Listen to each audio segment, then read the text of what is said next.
deliver as the HealMobile team and some extended folks who are not part of the team but who are oilers, what we're going to deliver to a larger population, let's say of 20 people. Maybe it'll be more, maybe it'll be less. But you have any ideas about that, Bashara? Oh, I'm sorry. I thought you were talking to Sister Shakira. Shakira's going to come on after you. I just were on a roll. I just want to. Oh, the first thing that came to me is around cultural identity and realizing that some of this, you know, not some of it is, it's all like it's our birthright. Like even. You got frozen. I don't know if they still have it out. Some of the earlier materials showing how even the science of extracting oils is going back to Kemet on the walls. And then, you know, if you're dealing with even like Islamic population, showing how even the art of distilling the oils also, that's coming from, you know, Islamic scholars. And, you know, basically just tying it into our greatness and showing this as a gift that we gave to the world, you know, with essential oils.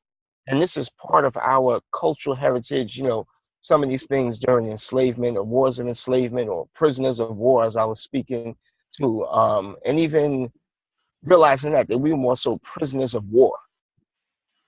And seeing that, you know, the war never stopped. Like these folks, whether it was,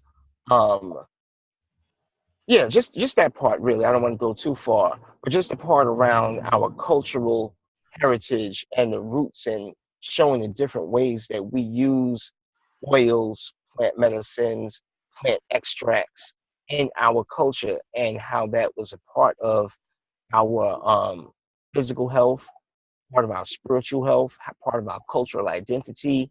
And, you know, when we put on oils, it's a source of power. And it's a source of unity and things like that. Like we have the high grade oils before, you know, most of us, our first, at least for me, I'll speak for myself. I think for most people,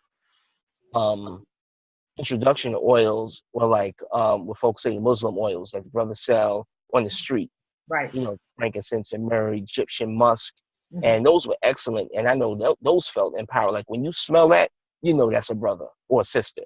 You know, like when you smell those oils, it gives off a vibe. Like no one else can really get away from that, get away with that, but us. But now we've taken it where instead of buying, you know, this frankincense on the street, that's just, it smells good and even has a certain power to it. Yes. The actual essence of frankincense, pure frankincense, where instead of getting a 4-ounce bottle for $12, you're getting a half-ounce bottle, $70 or $75, and knowing the strength of it. Like one of my folks, she used the sacred frankincense, and she says at night, like a lot of times when she'll use it before she go to bed, she'll have a dream, and ancestors will come to her, whether it's her grandmother, a friend that passed, and using it as a source of, as a tool, you know, and not taking it further than what it can, but a tool to enhance our power. And then the part that we were speaking about too around time, and time is fluid, where if we look at 200 years in the future is just as far as 200 years in the past. And so the same way, in my opinion, the same way we have the power to shape the future, we have the power to shape the past, because who says the past? Because who says that time is going forward? You know, like we can go in as we're reprogramming our DNA now, it's literally changing our lineage going forward and going backwards, because we are the total of everyone that came before us. Like the DNA that we carry is resonating from everyone that came before us, from our parents, grandparents, those of us that experienced enslavement for that period of time, and our way super grand history before this present Alpha that we're experiencing now. And so it's like helping almost like erase that in a way, to a certain degree. And continue generationally and time. And I'm saying it's going to take time for it to happen. But I really feel like this is a way to heal, amongst other things, from that post-traumatic slave disorder, from what's been programmed into our genes. Because I saw some science on how it showed how bad habits, stress, different things actually can be passed along in the genes. So instead of diabetes and high blood pressure running in our families and arthritis, things like that, greatness runs in our families. That's right. The same way, there's no doubt of our athletic prowess in terms of, and our musical prowess. Like when folks see us, they expect us to be the Serena Williams and the LeBron James. It's not surprising. Or with, like European Jews, it's expected for them to have financial wealth. Or the Asians, the Chinese, it's expected for them to be smart and things like that. Those certain things we need to bring back into our reality also, because it used to be the same thing for us, that we were expected to be the smartest, expected to be the richest, because those things came from our lands and folks used to sit at our feet to learn all the different things that we're being taught now or they're using for their own benefit. So, and the essential oils, all of that's in scripture also. So for us to tap back into it, it's a way for us to tap back into what was lost, that Sankofa sort of thing, not being afraid to go back and get what we lost. And this is something that we lost, and now it's back, and it's back with the highest purity. And so probably even better than what some of our ancestors have, because we have the modern technology and the testing with the chromographic test to test the amount of the terpenes and the all of the limonene, and if it's not up to par, we don't even use it with Young Living essential oils. So we are at a pinnacle at this present moment, and we were given those things for a purpose. And so this is so needed. And so as we begin to do these things and focus especially on healing from the effects of slavery on us, we begin to tap into those early memories, see how it affects us.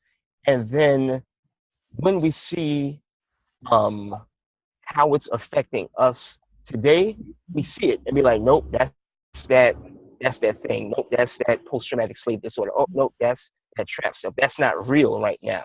Let me make a different decision, because I've identified. It's like when you're driving home every day, there's that one pothole. You know to swerve around it before you even get to it. You're not going to hit it after that one or two times that you hit it. So in the future, as we begin to see potholes in our life, we can begin to say, oh, that's what that is. Oh, that's me feeling trapped. Oh, that's that thing from childhood. Oh, that's that thing. That's not real right now. Let me move around it and make a different decision. Oh, beautiful. Beautiful. Thank you. Yes, sir. Yes, sir. Yes, sir.